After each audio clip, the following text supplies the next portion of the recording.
What is up? What is up, awesome people of the internet? Hope you all are doing fantastic. I did just want to hop on real quick so we could do a sort of watch and talk together. So earlier, we saw an interview for a portion of Team USA for women's basketball. We saw at Paris, we saw A'ja Wilson, Breanna Stewart, and Diana Taurasi get interviewed. I watched the interview earlier, and I was like, you know what? I think there's some pretty good points here that I'm like, you know what? Let's just go live. Let's slow walk this thing and let's sort of talk about it as we go through. Because I do think there are some gems that were mentioned in this interview, and I think there's some stuff that we can sort of learn as just fans of women's basketball. And like specifically what this team is going to be facing coming soon. So again, the interview questions sort of run the gamut on specific stuff related to the Olympics and just sort of like overall the players themselves. And there was a specific question about Diana Taurasi and her age, and I really thought that her answer gave a lot of thoughts, and I was like, you know what? She's kind of right there. So instead of talking about it without showing it, I wanted to do both. I'm going to show it, and we're going to just talk through it together. Okay. So I hope that is of interest. And as y'all have comments, put them in the chat, and we can talk through it. Okay. So again, this is A'ja Wilson, Breanna Stewart, and Diana Taurasi getting interviewed earlier in France. All right, let's get into their actual answers. Your physical health, but your mental health after all of, you've had half a season and then crazy all-star and you're just going. How are you managing it all? I really lean on my family. It's really good, kind of what Stewie said. It's good to kind of have him this go around. We didn't really get a chance to have him in Tokyo, and just for them to because it was COVID in Tokyo. It's always been fun, but I sleep when I can to kind of disconnect from the world. Being on a different time zone also kind of helps because normally when I'm asleep, the world is busy and up. So I sleep when I can, and just honestly, anytime I come to the gym, that's kind of refreshing in itself. So yeah, we just kind of keep the ball going. Nobody cares, works harder at this point. All right. Yeah, we'll go to Rachel in the front here. Hi, Rachel Bachman from the Wall Street Journal. With the sabotage on the trains, I wonder how that's affecting your commuting back and forth from here to Lille, and whether you're taking buses or... Have you guys heard about that? How are you going to manage that? This is for all of you. Yeah, we'll be in Lille, that's for sure, for the game. Obviously travel is important, safety is important, security is important for every Olympian here in Paris, and I think they've done an amazing job of that, especially last night at opening ceremonies. I think travel is still, we're not sure if we're going to train or bus. I think that's still to be determined, but, we have confidence in our security team and in the Olympics and keeping us safe. So we'll get there, it is what it is. So I want to stop here real quick because guys, if you don't know, there was a sabotaging of trains in Paris. So they said it was arsonists who were trying to attack the French's high-speed railroad system. This happened actually before opening ceremony started. So the French police are trying to figure out what's happening and trying to figure all that stuff out. So Team USA is not sure exactly how they're going to get to their games, or because I believe the initial plan was to take the trains. So they're not sure whether or not it's trains, buses, or what. But it was reported. Specifically, the report I'm looking at is from the AP. About arsonists attacking the French railroad system, and so that's a huge thing in France, and it's kind of screwing up a lot of stuff. Not only the fans who take the train, and also like regular French people who take the train, but it also is affecting it's also affecting the players as well. So that is something to note, and I wanted to make sure you all were aware of that. J Main says. That's what I heard, and some people were stranded. Yeah. Like this is a huge deal. Like absolutely a huge deal. And according to the French, they do believe it was a coordinated sabotage that has happened in Paris with their train system. And so yeah, this is absolutely huge. And so we'll see in terms of how exactly Team USA is going to get to where they need to go. But yeah, it's interesting. It's interesting stuff. From what I understand, there were at least 4 attack locations in the area. Again, opening ceremony night. And so yeah, huge deal. And that is affecting Team USA, and they're going to figure out what exactly they need to do to get to the games. But that's specifically the answer that DT was trying to respond to. All right, let's continue on with the press conference. Yep, we're right here. Do you have one too? And, all right, we'll go to Doug next after that. Doug Feinberg, the AP. Dee, this is obviously your 6th. Each one's different. Mm-hmm. There's the bigger picture of going for 8 straight and you going for 6 in a row. But how do you guys compartmentalize that this team is its own unit, not going for 8? You're going for 1, so to speak. Well, I mean, you know, this is Asia's 2nd, Stewie's 3rd, my 6th. It really doesn't matter what the history is. It doesn't affect this team or this Olympics. We have to find a way to find our own identity as a team on and off the court. Those last 8, they don't promise you anything going forward. Mm-hmm. And I think that's the mindset we've always taken. We respect the world. We know how difficult it is in these games. We were in the back talking about our first game in the last Olympics and how difficult that was. We never take that for granted, you know, and I think our ability to just make sure we focus on the present, and that's going to be practice at 2, which we know is going to be hard. And then, you know, we go from there. We just don't look too far into the future. And that makes sense. that 100% makes sense. I want to respond to some comments real quick. J-Main says, so is the team all together? Or are they spread out? The team is together.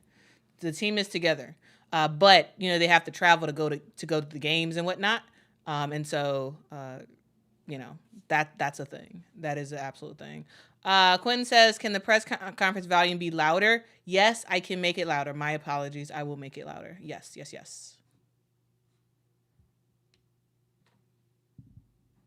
Xavier says, I blame it on Caitlin Clark and Reese. They wanted revenge. Blame what? I'm confused. What does this have to do with Caitlin Clark and Angel Reese? Yeah, I'm very curious to hear. Like, I don't know what this has to do with them. But anyway, guys, I will increase the volume. My apologies on that. I will increase the volume. And let's continue on with the press conference.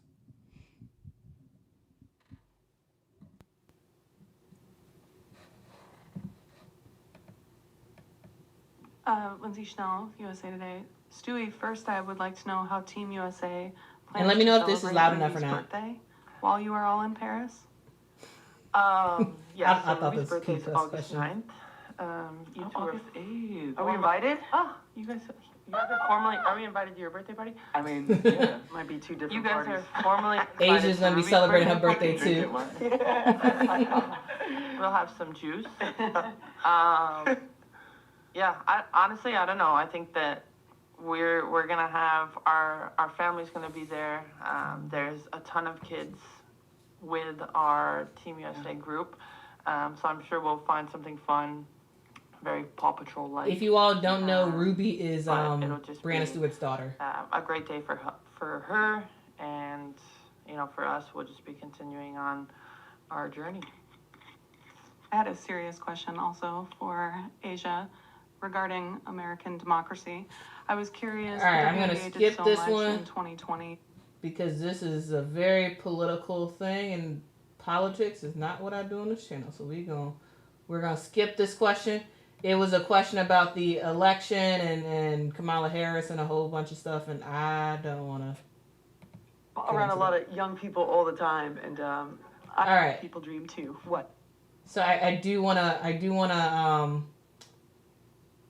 also, guys, let me know if is this loud enough? Is this too loud? Let me know. All right. NBC Sports Bay Area for DT. All right, now I love this question. I love this question. 144 documentary. Why can't old people dream too? What? There's an age limit on being great. As a fellow old person, thank you. What do you feel? What are you feeling right now about the attention on your age as you compete in your sixth? Yeah, well, I'm around a lot of young people all the time, and I tell them, if there's one thing you can't escape in this country or in this world, it's ageism. As I look around here, I've gone back and forth with this answer, with these feelings about this question. When you dedicate your whole life, your whole career to something, and you get the question of, why don't you just retire? And it's something I've been doing since I was 5. It's something that I've dedicated my whole life to, and it's just so easy for a question to be brought up in a manner where it's not meant to be disrespectful, but if you're the person being asked, it is a bit disrespectful. And I'm here to compete. I'm here to play at a high level. I'm here to give to my teammates, and I'm here to win a gold medal. That's it. I don't care about the last 20 years. I'm worried about the next 20 years. And I tell people that all the time, especially in women's sports, in women's professions. Only a woman would have 20 years of experience, and it's an Achilles heel instead of something that is treasured and used as a way forward for our sport and for women. So hopefully we can change that narrative. I see a lot of grizzled veterans out here, and if I told you to put down your microphone after all your experience, you probably would feel disrespected too. And then to follow up. Guys, I don't know about y'all, but I loved Diana Taurasi's response on this, because I just think that she's right. Like she's absolutely right. Yes, absolutely. You can say what you want about whether or not she should be on the team or not, or whatever. But she's, the idea that she is still one of the best women's basketball players, in the United States, in the world, all that good stuff. It's crazy. It's crazy to talk about. And her response specifically to this one, she said, and I quote, she said, if I told you to put down your microphone, talking to the reporters, she said, if I told you to put down your microphone after all your experience, you'd probably feel disrespected too. And guys, this is actually the reason why I wanted to do this live stream for this press conference, because I was like, whoa, she's right. She is absolutely right. Yes, it is very different. Absolutely, is very different playing a sport than asking questions. But I was like, man, DT is like, super wise with her words. I was like, man, okay. Oh, okay. All right. I don't know. I thought it was I thought it was kind of like awesome, her response, really. Tim says, be real, Quita, Diana Taurasi has done her part already. Yes, and guys, me saying that this was a fantastic response, and me saying that I appreciated how she approached this question, does not mean that I would have picked her on this team. I wouldn't. But you can't deny the fact that she is still at the top part of women's basketball, still, even at 42. Yes, absolutely. There could have been other players that could have made it and whatnot. But like, Diana Taurasi is still a top women's basketball player. Still. And she's like, hey, if I'm doing my part, like, y'all need to stop talking about this because it is pretty disrespectful, you know? And I was like, you know what? Like, I was like, man, she kind of has a point there. I mean, truly. Guy, you are absolutely right. Yes. And I was trying to allude to that earlier. Yes, being in media is very different than it being a professional athlete. Absolutely. But there are some sort of connections, right? There's the idea of, even in media, I see media all the time where people are telling the older sports media folks, they telling them to get out the way and make room for the younger cats. I see that all the time, right?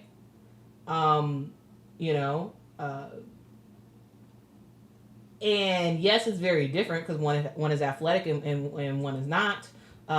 But still, the point that she's trying to make, still in my mind, still stands. It still stands.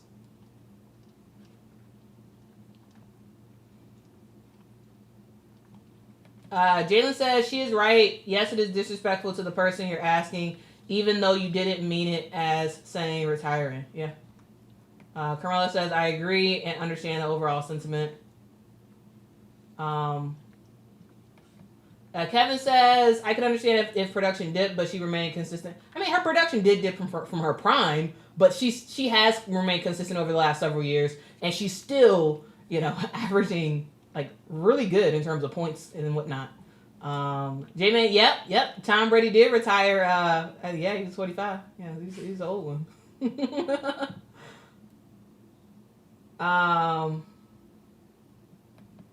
She is old now. She is absolutely. But she's still producing. She is still very, very productive when it comes to women's basketball. And so, yeah, that's the thing. Nole says, I truly wish the athletes didn't have to speak to the media as much. I mean, they have to speak to the media because, it helps to grow the sport and it helps to bring more engagement. And hopefully help for viewership as well. So that's kind of why they do it. Brandon says, thanks so much for Super Chat, Brandon. Says, not disrespectful to ask when better younger players are sitting at home. She did answer well, though. I hear your point. Absolutely, I hear your point. And I think that, I think that it's I understand what you're saying. I do. But she's still productive. Regardless of if you think she is old, which she's old. Yes, absolutely. Regardless if you think she probably should have retired a while ago, regardless if you think whether or not she should have made the team or not, she is still productive for both the Phoenix Mercury all season this year and for the games we've seen her play for Team USA. She's been productive. She has. You can't, go against that. You can't. Mick says, not gonna lie, after the 2 games they've played, she's been their best guard. I could actually agree with that. Yeah, I could actually agree with that. Says she's been better than their best. It went away. Okay. She's been better than their best guard. She probably isn't as good as some of the other guards in WNBA, but for Team USA, she is outperforming them. Yeah. I mean, yeah. She's still productive and she can compete. So, it is what it is. It is what it is. But I really do like her response, though. Regardless of if you actually, agree with her being on the team or not, the response was fire, though. It was, in my opinion. Tim says, why didn't she guard Caitlin Clark in their last game? And she didn't even play against her. She didn't even play against her in the last game. So I think you're I think you're talking about the All-Star game, and the other one I think you're talking about when I believe they said she was resting or something. The second time Phoenix played, the first time Phoenix played the Indiana Fever, DT played. The second time DT was resting or something. She didn't play in that game. I think that's what you're talking about for the second one. She didn't guard Caitlin Clark because it would make absolutely no sense to guard Caitlin Clark. Diana Taurasi's not a defender. She's not. So it would make no sense to put her against Caitlin Clark. That would make no sense at all. Mm-mm. In my opinion, that would make no sense. All right, but anyway, let's continue on with the press conference. Let's continue on. As Asians, do you look at D as the blueprint for how to maintain that competitiveness, how to maintain your body, how to have this kind of longevity in a really tough sport? Yeah, I mean, for sure. I hope I can do what Dee's doing when he gets to that point. But no, she is someone that is forever goated, someone that's really put in the time, the work, the effort, the love behind the game, and it shows. And she doesn't have to be the most vocal person. She could just be who she is. And I'm grateful to be able to say that I was her teammate for Tokyo and now this go around. Even Olympic teams. I think we were like all-star. My first all-star, D and I were teammates. Yeah. So it's just been super cool just to be around her because it's truly special. And these moments, I don't ever take for granted when I'm around greatness. And so, yeah, for me, she is the blueprint of someone that is just showing the longevity of what you can do, and always go after it, and don't let anyone shake you from it. Because one thing about D, she's gonna always be D, and I can always greatly appreciate that one. They all know that she's gonna be D. Yep, she's gonna do whatever she wants. She's gonna be herself. Hi, Amy Tenery from Reuters. This is for Breanna. You mentioned there were a ton of kids around Team USA. It sounds like a really fun environment. I'm wondering if you can give us a little peek behind the curtain and also talk about, I don't know why they planned that so far. You know, wasn't so long ago the idea of moms being Olympic athletes would have been unthinkable, and now it's the norm. Can you reflect on what that's like for you? Yeah, I mean, I think that just going off of my experience from my first Olympics in Rio to obviously Tokyo, we were playing still in a pandemic, and you look now to here in Paris, and you see how many people want to be involved and get behind us and supporting us. And, you know, like Asia talked about, leaning on her family, us all having our circle here.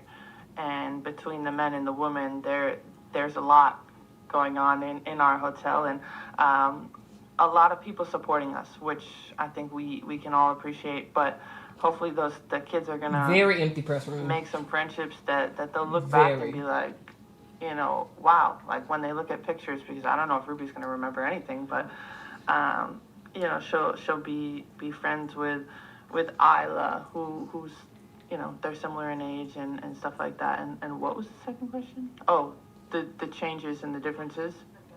Yeah. Mm-hmm.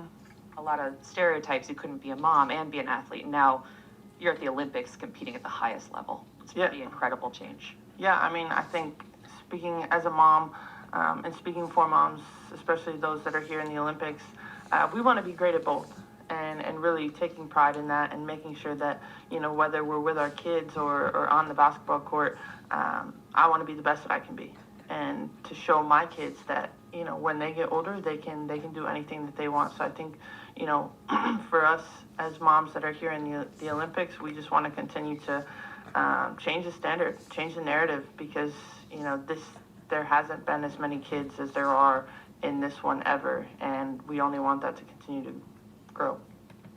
And yeah, there's quite a few kids. There's quite a few kids for Team USA, just overall. But then even for the women's basketball team, you got some kids there too with Stewie, Nafisa, you know, and hey, they still playing, they still hooping, and the benefit for this year for the Olympics is the fact that the family actually can be there. So if you all remember the last Olympics that took place in 2021 instead of 2020 because of the vid, a lot of it was kind of restricted in a way, like a lot of family couldn't make it out. So for example, like Asia's family, they weren't there for the Tokyo Olympics, and other USA basketball players, their families wasn't able to make it, and so this time it feels a lot different for players because they do have family and more kids there in the villages with them.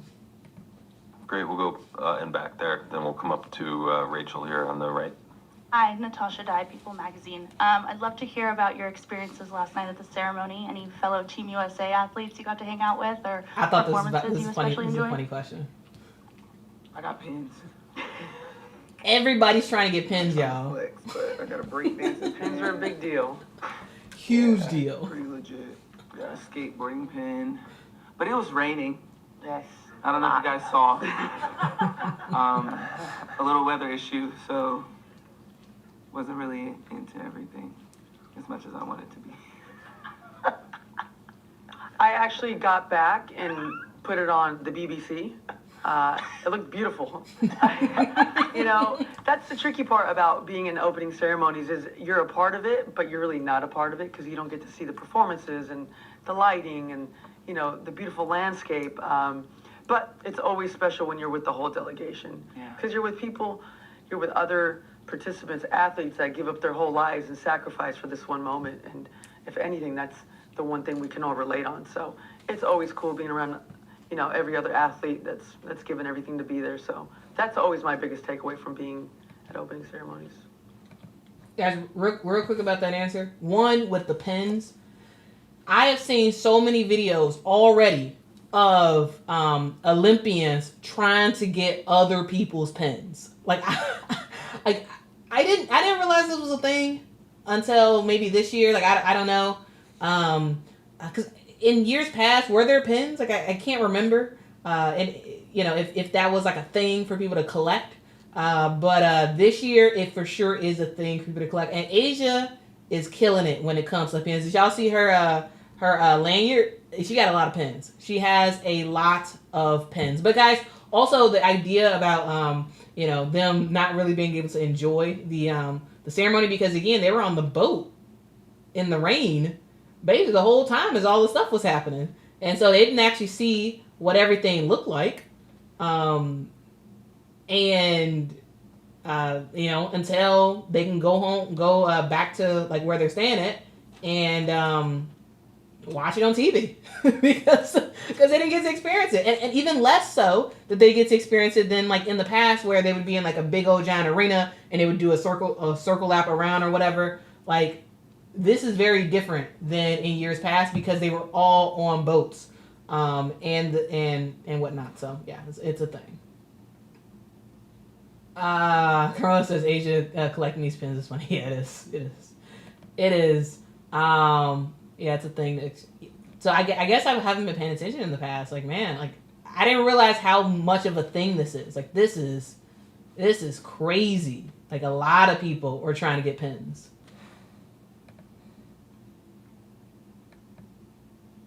All right, we'll go here, and then we'll come over here. Hi, Rachel Bachman, Wall Street Journal. Diana, this is a follow-up for you. I'm curious, in the vein of ageism, if you've talked to LeBron James about how many questions he's gotten about when he's going to retire. He's no spring chicken. Yeah, I mean, we you know, we started at the Olympics together in 2004. He skipped a couple, by the way. Yeah, I mean, we talk about what's next in life all the time, obviously being, you know, the older generation and putting all the years in. But at the same time, it's exciting when you get to play on these teams with, you know, the two best players in the world in women's basketball right now. And he gets to see the younger generation and, you know, Anthony Edwards and Devin Booker. There is that competition and that thread that still fuels us to play. And like I said, it's hard to let go, you know? It's hard to let go. And we're still holding on tight. She said they still holding on tight, still holding on to basketball, still holding on. Let's see what y'all got to say. Yeah, Kirsten, I also didn't care that much for the boat idea, but yeah, the French, they were innovative and they were different, and so you can't knock them for that. You cannot knock them for that. All right, let's continue on. All right, we'll go right here, second row, 3 in.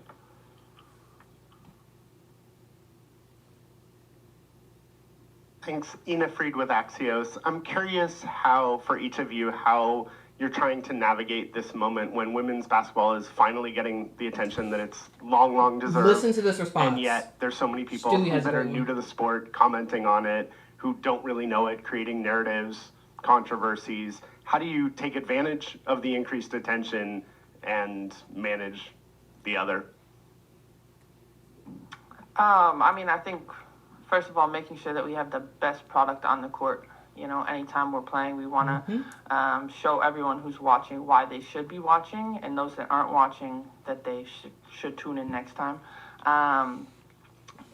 You know, as our sport is continuing to grow, there are going to be narratives and positives and also negative comments and people. And I think that, you know, when there's negative interaction, sometimes I'm like, all right, that means you're doing something right, because you don't want everyone to like what you're doing. And for us, we just stay together collectively to continue to lift this sport up and know that, you know, especially being here in Paris for the Olympics, there is no higher platform than where we are right now. Either of you guys have anything to add on that? Or? Oh, okay. Well said. Yeah, personally, I loved Brianna Stewart's response to this, and it's like, hey, it's all good. Like I love it. I love it. Thank you so much to Kyra mod extraordinaire. I appreciate you. I appreciate you, Kyra. Salute. Thank you so much for what you do. I really do. Thank you. Keeping the chat cleaned up a little bit. I appreciate you. Go back in the back. Thank you. To each one of you, in my mind, Brittney Griner's presence in the tournament is one of the most amazing things in the whole of the city of Lille and even Paris a bit later. What's your And to be honest with you, about I'm actually kind of surprised Brittney Griner wasn't there. Which one do you guys want to take that? But this is a rare one. The guy said he made an opinion about Brittney Griner and like how it's very special that she's there, and he wants them to react on their opinion of his opinion about Brittney Griner. Not necessarily a specific. I don't know. I just think it's like an odd question to state an opinion and then ask someone their opinion on your opinion.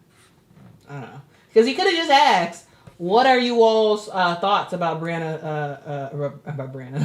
Griner playing in the Paris Olympics and like how like big that is? And then they could just riff off of it. But like, I don't know. I thought it was kind of awkward of a question. Yeah, a lot of opinions. I mean, what BG's gone through in the last couple years is obviously unprecedented. And for her to be able to put this jersey back on, to be at opening ceremonies last night, obviously I'm pretty close with BG, and I know she feels grateful, thankful. The situation she was in, obviously we don't wish that upon anyone, and you know, to this moment there's still people overseas in situations just like her, and I know behind the scenes she's still doing as much as she can to make sure all those names are being brought to the forefront. So for her to be able to come back, to get on that flight, to come overseas, it was a big moment for her in a lot of ways. But I'm glad she did it because she's a remarkable person. I know we see her on the court as being an intimidating, dominant force, but I always say she's the person with the biggest heart. And I think that's why people went to bat for her so hard, because they know what kind of person she is. She would do the same thing for any of us, for any of you strangers that she doesn't know. And for that, you know, we're thankful that she's here. All right, we'll go to Chantel. Front second from the center.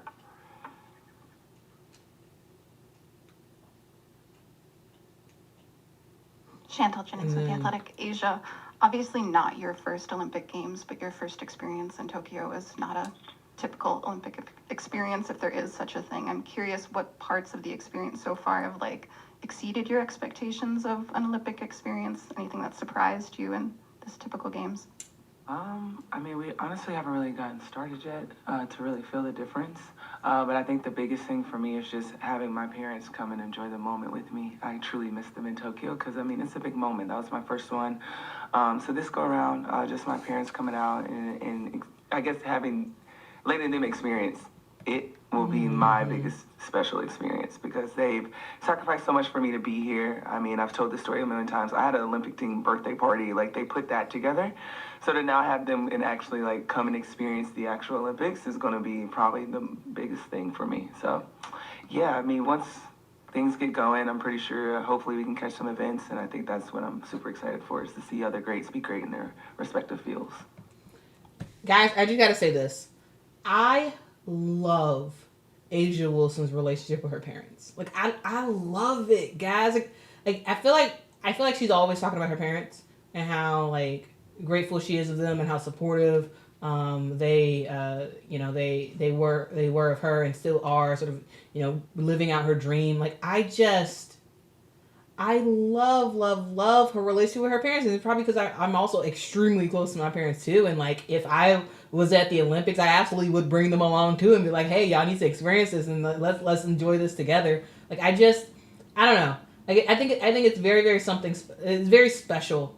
It is very, very special to hear her and other WNBA players talk about their parents and how much they're grateful for them and how they love them and how, like, they are, you know, making sure their parents also get to experience awesome stuff as well. Like, I love it, guys. Like, I have a soft spot for people who their parents are real tight. I just do. And I just want to say that because I you know, Asia Wilson's always talking about her parents. Always. And I love it. I love it. All right, guys, let's get to some of y'all comments. Also, if y'all can hit that like button, that'd be fan-freaking-tastic. Please hit that like button. Please and thank you. All right, Element says, sounds like the press has been specific directions or they will get booted. He found a way to work it in without breaking the bounds. The question about Brittney Griner, I thought it was an odd, like, framing of the question, but you think that that they were required to ask questions about Brittney Griner? If so, that's really weird. If one, I don't think that's true. Two, if it was true, that's very weird to make requirements about questions being asked. Also, these press conferences are being ran by the Olympics. And so I really don't think the Olympics cares about American media and what might work well for American media. Like, I really don't think they care. Like, I think they just, you know, I don't know. So I don't know, man. I don't know. All right, let's see.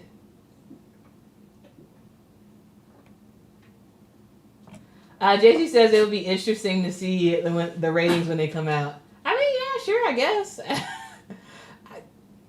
To be honest with you, I don't even pay attention to ratings when it comes to women's when it comes to the Olympics. Actually, I don't really look at it because the numbers are not what they used to be. The numbers for the Olympics used to be crazy high. That's because it used to be like appointment viewing. That used to be like the main thing that you would watch. Everybody across the nation would be watching it. Now it's not a thing as much. It's very niche. I've talked to a lot of people who I work with and whatnot, and they're like, "Nah, I'm not watching the Olympics," because it's just not a thing anymore like it used to be. So yeah, the ratings are gonna be probably lower than it was last year overall. But also, who cares? I mean, it's the Olympics. Like, you know, it's Peacock and NBC. They bought the rights to it, and they're paying up the wazoo. You know, been doing it for a while to air the Olympics, and, you know, the ratings are the ratings. The ratings do not affect USA basketball. None of the sports who are playing, none of the players who are playing ever see an inkling of any advertising that comes on an Olympics game. It just goes to NBC because they paid a lot of money to get the rights. So, sure, the ratings probably are going to be down, but it doesn't matter because it's the Olympics. So that's the thing.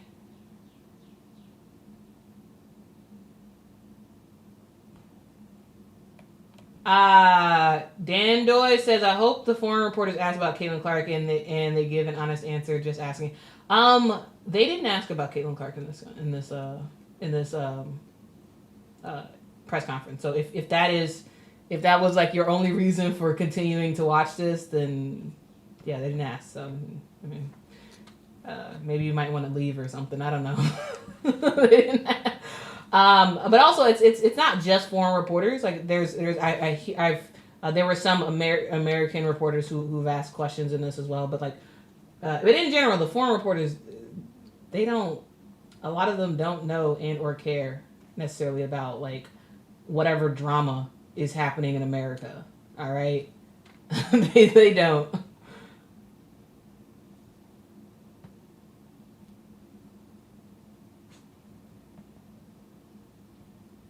Element says, yes, they can't bring up specific questions. Everything is not fair game. Paris totally cares. Really? I didn't realize that. I did not realize that. But okay.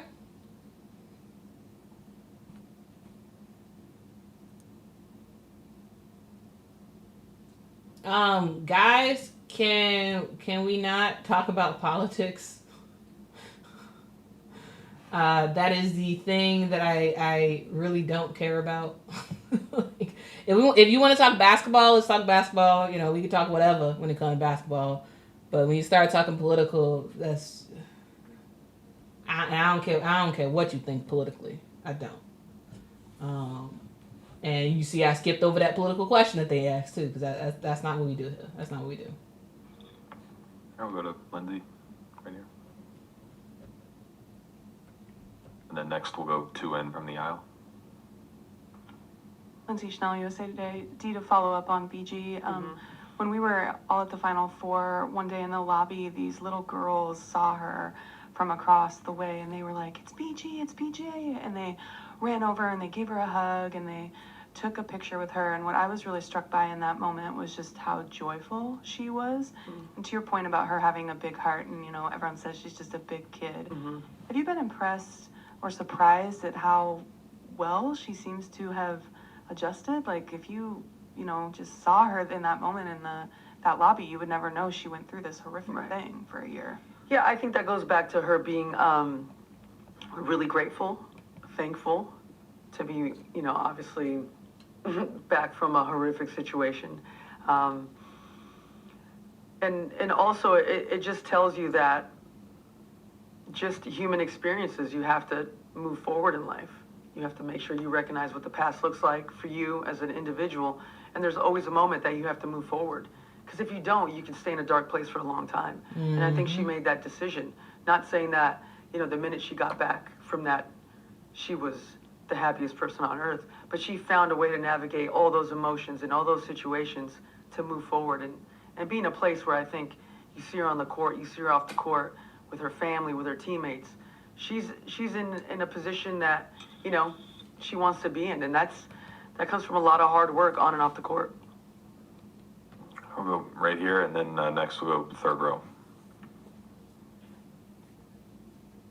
Hi, a question for all of you because you're at different points in your career. You've all been college champs, pro. And actually, before this gets answered, I do. I thought that was a funny response right here. Rachel says, Miss Dinah Taurasi has been on point with the answers, media trained queen. I thought it was kind of funny. I thought it was kind of funny. I thought it was kind of funny. Now, guys, Oh, I do apologize for the sound. Hopefully this is a little bit better. Hopefully. But guys, I do want to say though that when we talk about the Olympics and whatnot, you know, there was a comment made about ratings and whatnot, and then there's a lot of people talking about Caitlin. Guys, I understand that some of you all are upset that Caitlin did not make the Olympic roster. However, every single thing that is talked about when it comes to the Olympics does not have to talk about Caitlin. Okay? I get it.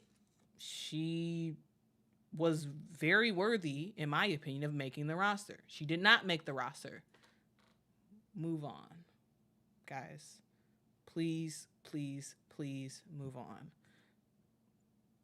A lot of the rest of the world does not care. So we're probably not going to see really any questions at all about Caitlin Clark. And if we do, it's going to be from the American media people who are intertwined with all that stuff. The rest of the world does not care. Sure, have some of them watched Caitlin play? Absolutely. Do some of them like Caitlin? Absolutely. But they are not as obsessed as I feel like sometimes people are, like us Americans are, about certain stuff. And guys, I just want to ask if we can please enjoy the rest of the stream without random conversations about Caitlin Clark, because guys, Caitlin Clark is living her life right now. I saw a video the other day of her on a boat. You know, she is having a good time. Okay, she really is having a good time. If we can please have a conversation about the Olympics and what these players are saying without making every single thing about Caitlin. Caitlin's awesome. I don't know how many more times I gotta say it. She is great. However, she did not make the roster. Regardless of how you feel about that, she did not. Okay. And I just, it's too much. It's too much. It is absolutely too much. She is having a good time, relaxing, and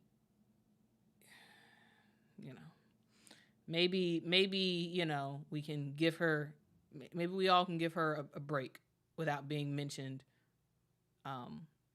so many times, because guys, you know. Yeah. Anyway, can we please? Yeah. I only say that because guys, it really is starting to get really frustrating, because it's like, okay, it's like that can't be the only conversation. That cannot be the only conversation we talk about. I feel people's opinions. I get it. I do. But you saying that she should have made the roster. Okay, we've talked about that. You know, we've talked about that for weeks on weeks. The Olympics is here. Let's give her a break. Let her enjoy her time on her vacation, and then when the season starts, we get back to it. Okay. All right. So let's go back to it.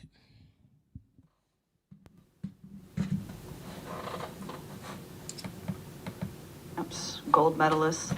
As you think about your careers going forward, what are the dreams that you still have? What are the things that you would still like to achieve? Maybe we start with you and come down the line. It's a big one, I know. I really like this question, by the way. That's a tough one. I honestly don't even know. I just want to keep winning. I want to be legendary. I want to be someone that is just always remembered. Like, you want to be remembered in a good space. So I think that's for me. Whatever that looks like, I'll take it. But if that means writing more books, that means writing more books. But yeah, those little things mean the world to me. So yeah, I don't really know. I don't think it's something that I can just pinpoint and say, oh, I want this many championships.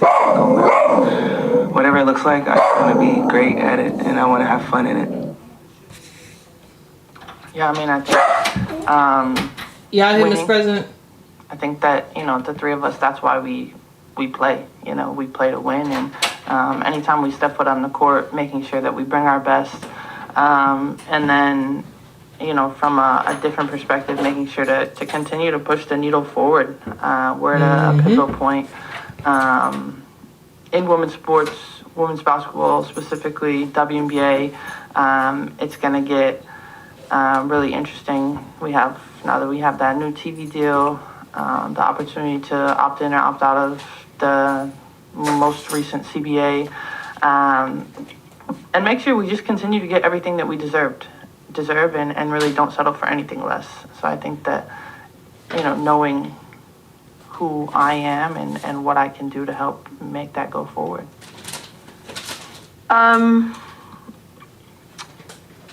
I'll answer the question more on a whole level. Just being here with these two, I think, makes a lot of us older players really, really happy. It's one thing to have the platform. It's another thing to use it in a way to make change.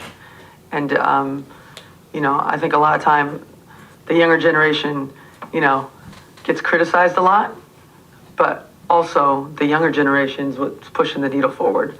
And I look at what these two have done in their short and amazing careers, and it just makes me happy. It makes me happy where the WNBA is going to go, where women's sports is going.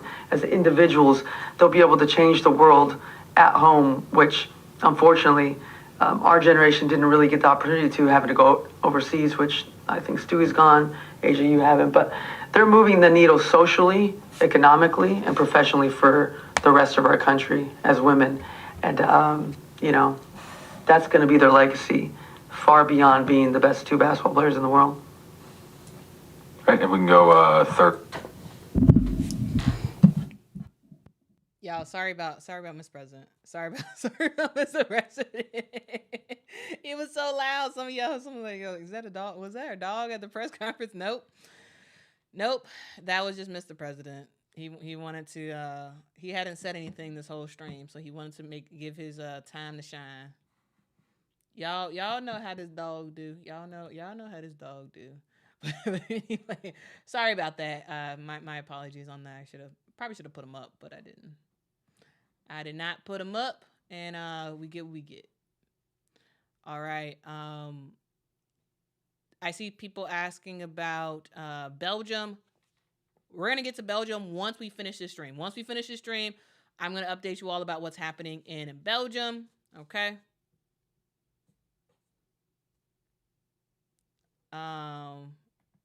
She was like, yeah, Asia Wilson ain't never going overseas to play some basketball unless it's with Team USA. Unless it's with Team USA.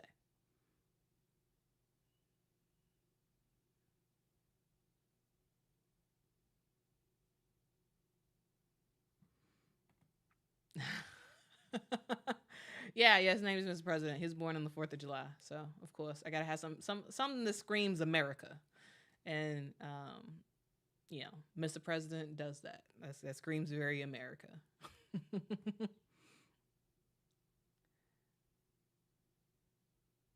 Okay, guys. I can't find it anymore, but I saw a question about, oh, here we go. MB, no, the coach did not get fired. Okay. Contrary to YouTube videos that you have seen, she has not been fired. All right. She will not be the coach for the next Olympics because that is the tradition that Team USA has. They have a tradition of not using the same coach every single year, every single Olympics. So after the Olympics is over, they then name the next Olympic coach. So, for example, in 2001, Don Staley was the head coach. After that Olympics was over, they announced that Cheryl Reeve was going to be the head coach for this year. Same thing in 2016 when Gino was the head coach. He actually was the head coach back to back, which was a rarity. He, a rarity for Team USA, for women's Team USA. But after his time in 2016 was over, they announced that Dawn Staley was going to be the head coach. Like, it's a thing. So no, she was not. She was not. No. All right. Yeah. Gino was the head coach twice. But before him, and after him, it's everybody's just had one Olympics. And then shortly after that, after Olympics is over, they announced a new head coach. And usually the head coach is one of the assistants. Usually. All right. Megan Khan says new dog name equals independence dog.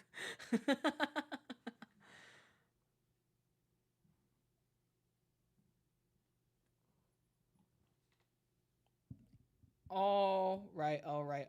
Let's the interview itself is the press conference itself is over, going to be over pretty soon, and then we're going to get into Belgium because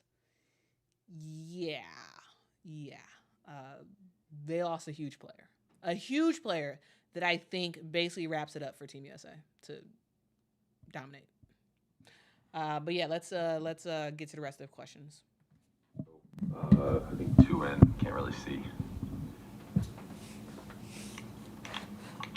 And we'll have time for 1 or 2 more after that. Hi, Diane. Steve Politi from NJ.com. You've played for a lot of coaches in your career. I'm curious what makes Cheryl stand out in the first part, and then also, what do you see as the biggest challenge of coaching a team that has expectations like this? I mean, look, Cheryl's just been at the top of her game for a long time. I mean, when you think about what she's done with the Minnesota Lynx and all those championships, she's been on the Olympic bench for a long time as an assistant, so she knows what it takes to win a gold medal. And the one thing about Cheryl we know is she's tough. She's tough on us. And, we need that because we're not together for a long time. So she makes sure all the details are taken care of before we go into the game. And as far as going into the Olympics, all the games are hard. Every single team's difficult. They've been together for a long time. Everyone plays a different style. You have to be able to adapt quickly. And that's the one strength we've always had. If we have to go big, we go big. If we have to go small, we go small. I think that's always been the strength of Team USA, and it has to be that again for this Olympics. We'll just go just to the right. Okay, to your right. 3rd row, in blue. Chloe Merrill, Olympics.com. Huge tournament ahead. Dita, you just spoke on that. Basketball is as international as ever. Are there any matchups you're looking forward to in particular? Your 6th go round, like any countries you enjoy playing against particularly? I mean, there's always, I feel like the teams are always contenders. She was trying her hardest. I think the one team no one's really talked about is France. In France, I mean, playing overseas for a long time, playing here was always one of the toughest EuroLeague teams to play. It's just a country that loves basketball. They cultivate this culture of amazing young talent. So if there's an opportunity to play them here at home, that would be, I think, special for them and for us as well. But there's so many good teams. Everyone's level has risen in the last, 2-3 Olympics. You can see the investment in women's sports, and it pays off on the court. So that's, I think, promising to see. All right, time for 1 more. We'll just come right down here to the right. Hi guys, Matt Cannon from Marker. This is for Dee. I know we've mentioned it already, but this is an opportunity to win your 6th. It's just insane. What do you ever stop and think, oh my God, I can win another medal like that? And what would it mean to win another medal? Thank you very much. I really don't think about it. I know it might sound cliche, but I really am focused on what's next. And that to me is what's kept me playing for a long time. I think sometimes you can get confused by the winning, the losing, the medals, the trophies, the MVPs, all that stuff. And at the end of the day, all that stuff really doesn't matter. It's the work you put in every single day. And if that keeps you coming back, then you'll have an opportunity to win your 3rd, your 2nd, your 6th, whatever it may be. It's not the actual consolidation of all these things. That's kind of the byproduct of the work. So, like I said, practice it too. It's actually 3. But, 3? You guys can keep asking questions then.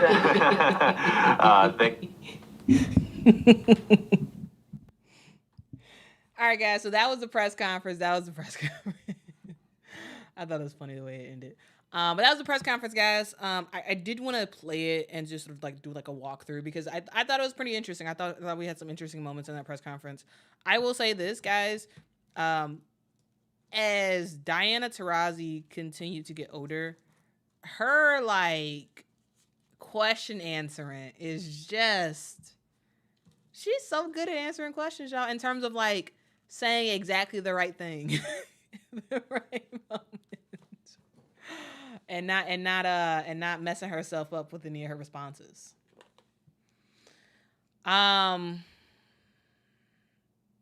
Let's see.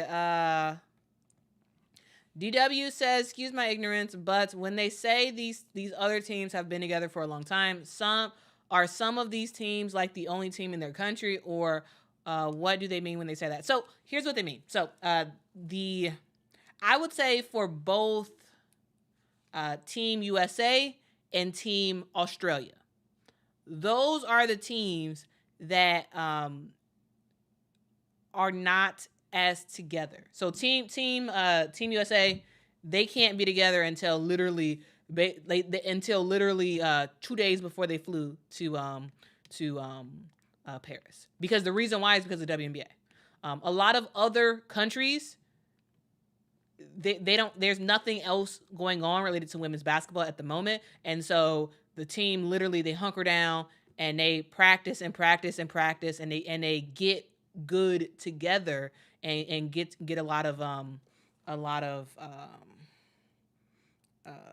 experience together leading up to the Olympics. Whereas Team USA, they're playing against each other in the WNBA until literally right before they leave.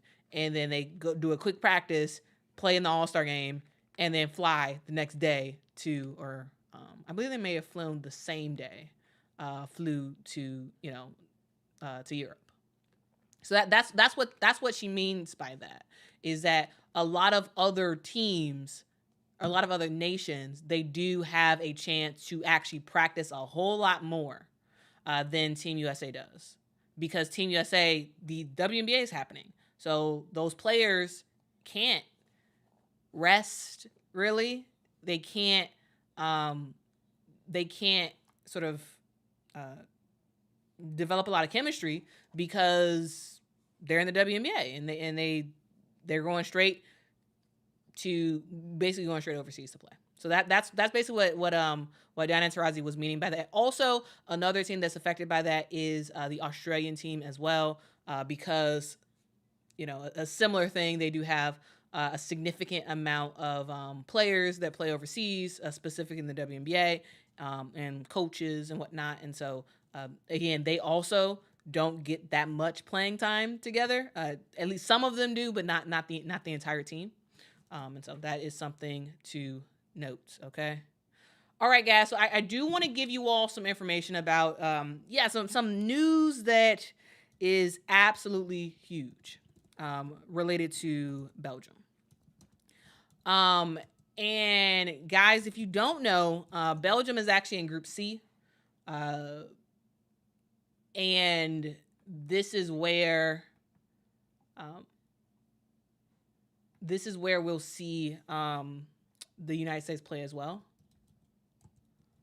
And I want to talk about an injury that I believe is detrimental to the future of Belgium for this season. And I want to talk about, I want to pull it up on the screen real quick. I'm gonna pull it up on the screen, and we about to talk about it because I think this is absolutely huge, absolutely positively huge, and it does, in my opinion, the only real issue that the U.S. was gonna face was Belgium.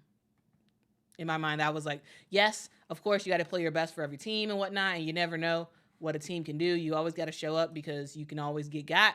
But I thought, hey, if the U.S. is going to lose to a team, it's going to be in the group stage, and it's going to be to Belgium. if they're going to lose. But it turns out right now it's not looking like they're going to lose. And the reason why, guys, is because Julie Alleman has gotten injured and will miss the Olympics for the Belgium Cats. That's what they call their team. Guys, Julie Alleman is fantastic. One, I think she's really good. She had a brief stint with the Chicago Sky, and she was ready to go when it came to the Olympics. She's practicing with her squad and all this other stuff. But, guys, it was recently announced that Julie Alleman, the starting point guard for this team, the starting point guard for Belgium, is going to be out for the Olympics. This is something that the team recently announced a couple of days ago. And they have not specifically said what her injury is. So we don't know what her injury is officially. But we do know that it is severe enough that they will not be able to play with their starting point guard in Julie Alleman. So, guys, she really is a great point guard. When we talk about point guards, you want a point guard who is a pass-first point guard, a point guard who can find her teammates and give them great opportunities to score. And that's exactly what Julie Alleman could do. And also, not only could she pass the ball, but she also could shoot the ball as well. And without having her on their squad, it makes it kind of tough. It makes it kind of tough to expect for, it's gonna be tough. It's gonna be tough to expect Belgium to actually do much because again, you don't have your starting point guard. Now, Julie Alleman is a WNBA player. She most recently played with the Chicago Sky in the WNBA. And you know, it's kind of crazy. It's kind of crazy the fact that she is no longer going to be in the Olympics. She most recently played for Lyon in France for her club team, and she averaged 10.3 points a game, 6.5 assists per game because that is what she does best, is her passing. 4.1 rebounds a game. So that is something to note that they are going to have to do it without Julie Alleman. And guys, it's tough to win a WNBA or win a WNBA championship. It is tough to win an Olympic gold medal. It's tough, very very tough. You kind of have to have all the things working right.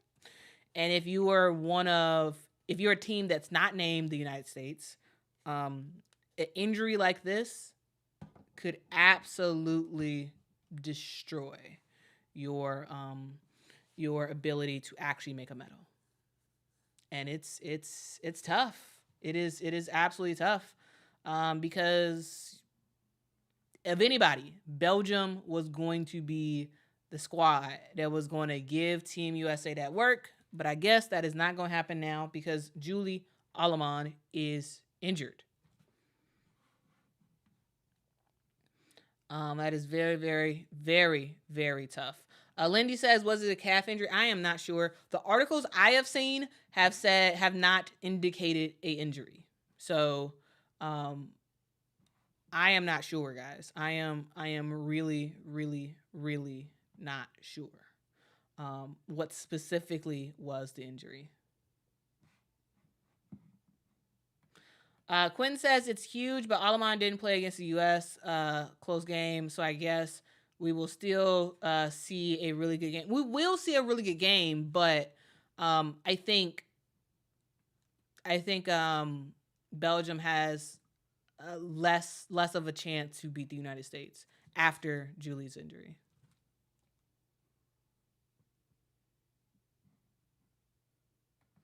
Michael says, Quita, it does sound devastating to Belgium's team. Let's see how resilient they are. It will be tough. Yeah, I mean, they're resilient. They're gonna make it work. But it's still, I mean, it's still not great, right? It's still not great to see Belgium, you know, without their best point guard, you know. Um, so we'll see. We'll ultimately see what happens. We will ultimately see what happens. Now, guys, I do want to let you all know who is on the roster for Team Belgium. So we had two Julies on the squad. We had Julie Alleman, who is out. She's hurt for the remainder of it. We do have Julie Van Loo, who, if y'all don't know her, she plays for the Washington Mystics. Also, I really like Julie Van Loo. I think she's gonna help to sort of fill in the gap of sorts with you know, Julie Alleman being out. So we have Julie Van Loo in terms of a player that a lot of people probably know. We have Emma Mieseman on the squad as well, y'all. Emma Mieseman is the best player for this Belgian national team. She is the absolute best player. When it comes to top players in the world, top players in the W, like, Emma Mieseman is fire. She is a post player that can play like a guard. She can get jumpers. She can get to the basket and make some stuff happen. And ultimately, she just brings a boatload of energy. And when Julie Alleman and Emma Mieseman are on the court together, it's a dynamic duo. It is a dynamic duo because both of them can read each other like the back of their hand and you know, really, really good with the assists and whatnot. So it's a huge loss, the fact that Julie Alleman will not be playing, but you know, we move, right? We move and we continue to go on, and we'll see ultimately what the Belgian national team is going to do. We are going to see. But guys, they did announce that Nasta, I can't pronounce her last name. Nasta Klingsens was going to replace Julie Alleman in the Olympics. So that is something to note. Belgium, their last game was a warm-up game on July the 21st when they played against Japan. They beat Japan 75-65 in that game. And we are about to see if they can make some stuff happen. If they can make some stuff happen against Team USA, because that's the only real chance that anybody has, in my opinion, at least. In my opinion, to beat Team USA. Now, again, here is the actual roster. Minus Julie Alleman, because, again, Julie Alleman just got hurt. She will not be playing. Let's see. CAC says women's surfing is on right now on Peacock. Oh, that's awesome. I don't know anything about surfing. I need to turn my TV on and watch that then, because surfing seems cool. Dangerous, but cool. Will says, we've been watching the Olympics all day over here. I leave for Paris on Wednesday. Oh, wow, Will. Y'all, shout out to Will. Will's going to Paris. Will, have a great time and represent the awesome people of the internet while you are in Paris, all right? Have an awesome time, though. Have an awesome time.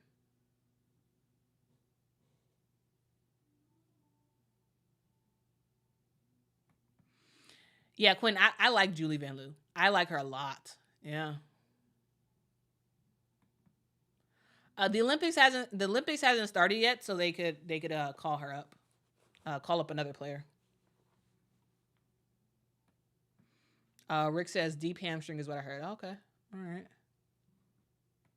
right. Goro, the reason why Belgium was the biggest threat in my mind is the fact that they can sit down and play defense, and on offense, they got two huge weapons. They got number one is Emma Mieseman, who will dominate and do very, very well. And then you have guards who can shoot. And then you had Julie Alamon, who could pass the ball really well and give people open looks at the basket.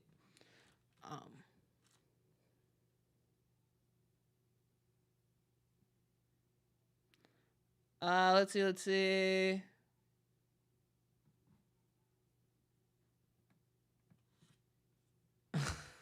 Look. I love it. Will, rocket.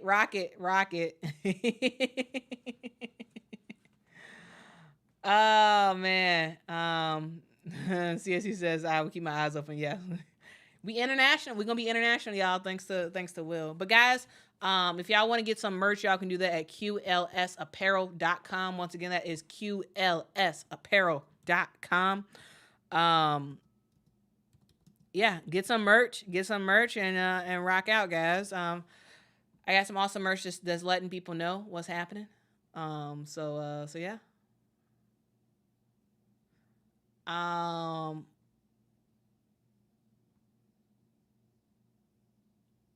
Let's see.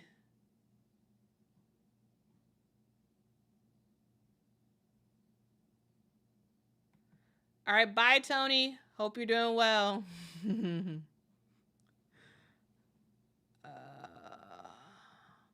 Rosalinda says, would you be willing to consider educating us more on what FIBA is and the importance it has for preparation to the Olympics at some point? Okay. So guys, FIBA is the sports body of international basketball.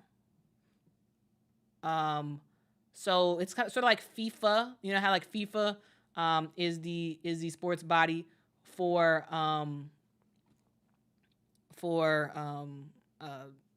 soccer or football worldwide. FIBA is the same thing. So FIBA, guys, controls a lot. There are a lot of federations that are under FIBA. And guys, I think you might be actually surprised. I think you may be surprised to find out like what like who is actually a part of that. Who is actually a part of FIBA. But yeah, I can do a separate video about it. But yeah, FIBA is the international governing body. All right. It's the international governing body. FIBA, you have to go through a FIBA Olympic qualifying tournament to actually play in the Olympics. So they control everything. So there is no sort of like thing where you could play basketball internationally and it not be sanctioned by FIBA. FIBA's probably in charge of it. So yeah, I will do a whole bunch of digging and I'll do a deep dive about it. Okay? I will do a deep dive about it. But FIBA in a lot of ways is just like FIFA. And just like FIFA, FIBA has dealt with corruption stuff as well. They are the body that controls. Yes, Allison. Yes, they are the body that determines the rules and regulations about how stuff works. Okay. Yeah. So, but I'll do an actual like dive into it. Okay. I will do a real dive into it so you all know. Specifically what FIBA does, but yeah. All right, that was a great question. Thank you for asking that, and yeah, we will get to it. We will get to it.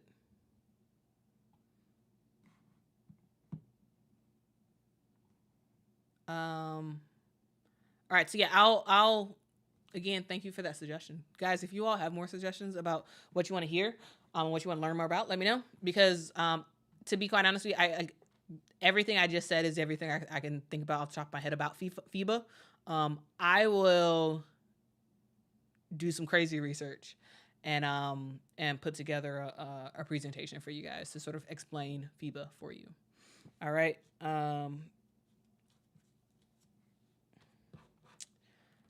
Paula says, so is the Olympics very corrupted?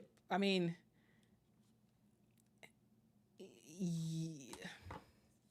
I think it's frowned upon to say yes, but I'm gonna say yes. Is it like overt cheating? Probably not, and corruption? Probably not. But when you have billions of dollars on the line, like literally, there's billions of dollars on the line for the Olympics, for the host country, for the countries participating, for the specific stuff that happens in the Olympic villages. Like there's a lot of money to be had, and usually when there's a lot of money to be had, there is corruption. Now, do I have any particular things about corruption? No, I'm gonna do my research about about FIBA and get some of that stuff. But there have been scandals. It feels like almost every Olympics there are some scandals about stuff happening. Now, Allison, I don't know anything about game fixing. No, I don't know about that. I think a lot of the corruption is based off of like the location of the place of the Olympics and like maybe like stuff like that. I don't know. I don't know anything about game fixing. I don't know, and I would hate to accuse them of something like that. I don't know.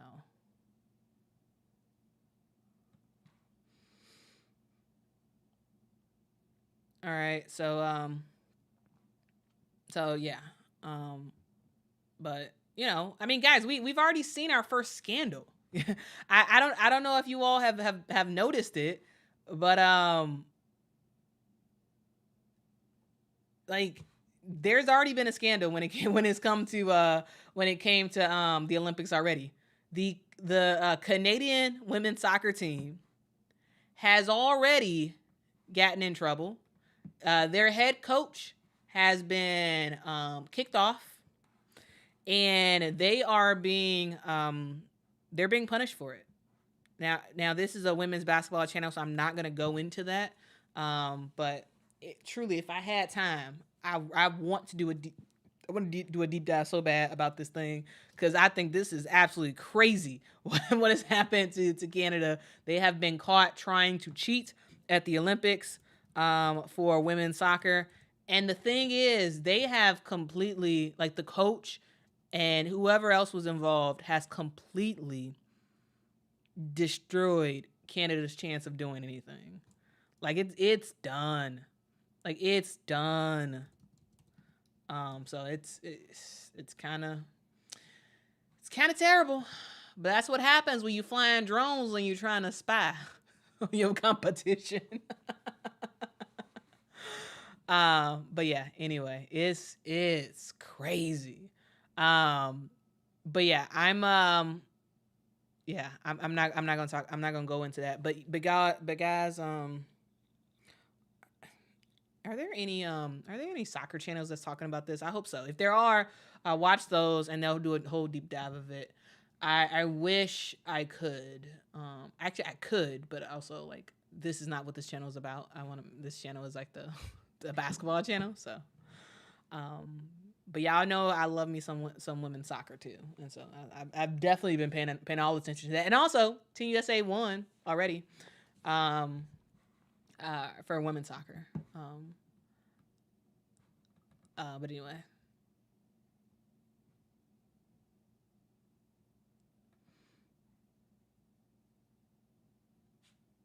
Let's see.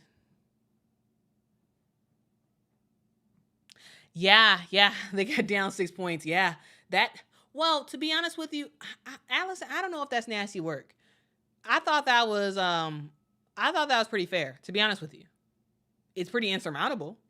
I don't think Canada can come back from that and get out of the group. I think it's going to be very, very hard for them to get out of their group now. But to be honest with you, I thought it was fair. I did. I think that Canada's lucky to not have have not gotten completely kicked out of the Olympics for that. Like you literally are trying to fly a drone to see what the other team is doing, and I'm just like, you ain't even got to do that, man. Just coach better. Like, just coach better. So that's the whole thing, guys. It's kind of funny because it's so stupid.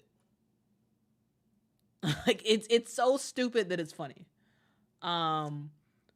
But I feel bad for the team. However, I guarantee you, a good amount of the Canadian team knew what their coach was doing. I guarantee you they knew what that coach was doing. Not everybody, but a good amount of them, I'm sure they did. There's no way that coaches just up and did that themselves. So I'm just saying. I am just saying. I really do think other people knew about it. So I'm just saying. They also was fined some money too. Some money. It was a little bit over $200,000 that they gotta pay in fines because they kind of you can't cheat. And if you gonna cheat, don't be dumb enough to do it with a drone. Don't be dumb enough to do it with a drone. Oh man.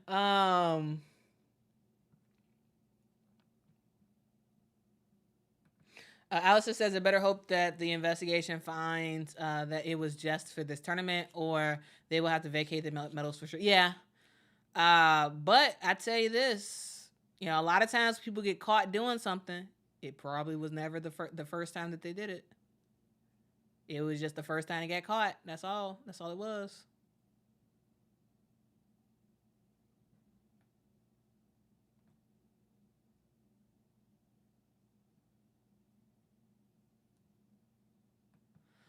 Michael says, Quita, please do a deep dive on WADA.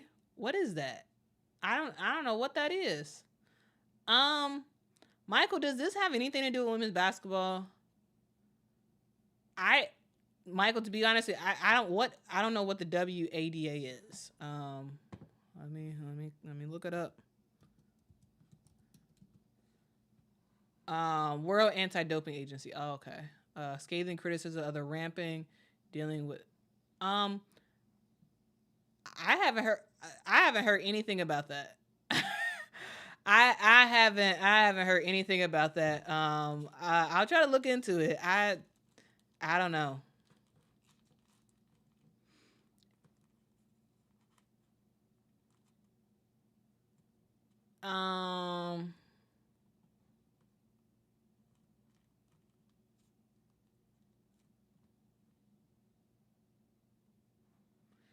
All right, guys, that's the stream.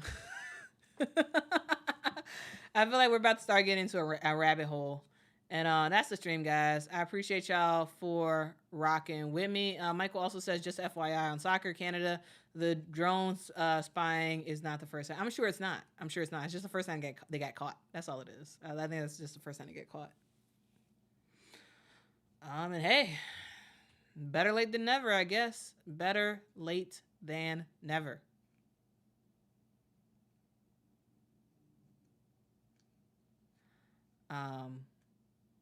But yeah, that's the stream, guys. I appreciate y'all for rocking with me. I will talk to you all tomorrow. Tomorrow we will do a preview of Team USA versus Team Japan and walk through that game because the games do start for women's basketball on Monday. Okay? All right, so I hope you all are excited for that. I think it's going to be a very, very fun time together to talk about some more Olympic basketball, but to talk about it specifically more on the analysis side in terms of, hey, here is what's happening and whatnot, and like here's what you can expect. And here, guys, is the schedule. This is my schedule for the Olympics. So I will have a post-game live stream on Monday. After Team USA plays Japan, we'll do a play-by-play live stream with USA versus Belgium on Thursday, and we will do a play-by-play live stream US versus Germany next Sunday. All right, So that is the schedule. I will also cover the quarterfinals, the semis, and the gold medal game. So I will cover those as well. So guys, make sure y'all subscribe to this channel. And right now, I do have to say this. I want to say this. Thank you for subscribing to this channel, guys. We have done something that truly I did not think we could do. And the thing we did is we are at 20,000 subscribers, y'all. 20,000 subscribers. What? 20,000. I cannot believe it. I'm very humbled by it. And I'm very grateful. So I do want to just say thank you for trusting this channel as as a source for you when it comes to women's basketball. I thank you for your love and your encouragement and your joy and your criticism. Absolutely. I appreciate it all. I really do, because it helps me get better. It helps me to improve. And guys, I just want to say from the bottom of my heart that I appreciate you. I cannot believe we're at 20,000 subscribers. Like, it doesn't make any sense, guys, because I feel like I just started, and it was just me and a couple people. And look at what we've built. Look at what we've built together. And it's not like a me thing. It's not. I really do think it's a us thing. It's all of us. It's all of us who are just loving women's basketball, and we celebrate it, and you all promote this channel. I've seen people talk about this channel on social. I've seen random parts of my videos show up on TikTok. Like I've seen people sort of put stuff out there about this channel and about the awesome people of the internet. And guys, like, this is a whole movement. This is a whole movement of people who love women's basketball, people who can be critical of women's basketball, but ultimately the whole point of it is to love the game, to grow the game, and to celebrate the game. Like that's the purpose. Absolutely. Will there be negativity around? Absolutely. But guys, our purpose is not in negativity. Sure, some of the stuff may be negative if it's true. But we're gonna work with honor. We're gonna be respectful, and ultimately we're going to, leave women's basketball in a better place than when we found it. Like I truly believe that's like the thing, guys. When you touch anything, you're supposed to leave it better than you found it. Whether that's your work, whether that's your school, like whatever that is. It should be better than you found it. So I appreciate y'all. I want to say thank you for 20,000 subscribers and counting, guys. I called my mama earlier to tell her that we hit 20,000. I was like, oh man, it's so exciting. But anyway, I appreciate y'all. I thank y'all. But yeah, man, we on a rise. We on a rise. We are on the rise. So if y'all could, continue to share these videos with people. Not necessarily share this one, because this one's kind of rambly of sorts. But share my deep dives with people, guys. I did some crazy deep dives earlier this week on Unrivaled, answering various questions that people had, and also sort of going through an actual presentation to methodically talk about that new league. I did a breakdown of the media rights deal. So please share those types of stuff. I appreciate y'all. I really do. Thank you. Everybody, have a fantastic rest of your day. As I always say, please, be nice to people, show people respect. And guys, as always, tell somebody that they matter, because they do. I hope you all have a fantastic rest of your day. Be safe. Have fun, guys. I think I'm probably going to eat pizza tonight to celebrate the 20,000, because y'all know I love me some pizza. So we about to get some pizza. and we about to celebrate. But I thank you. Have a great evening. Until tomorrow, guys. Bye-bye.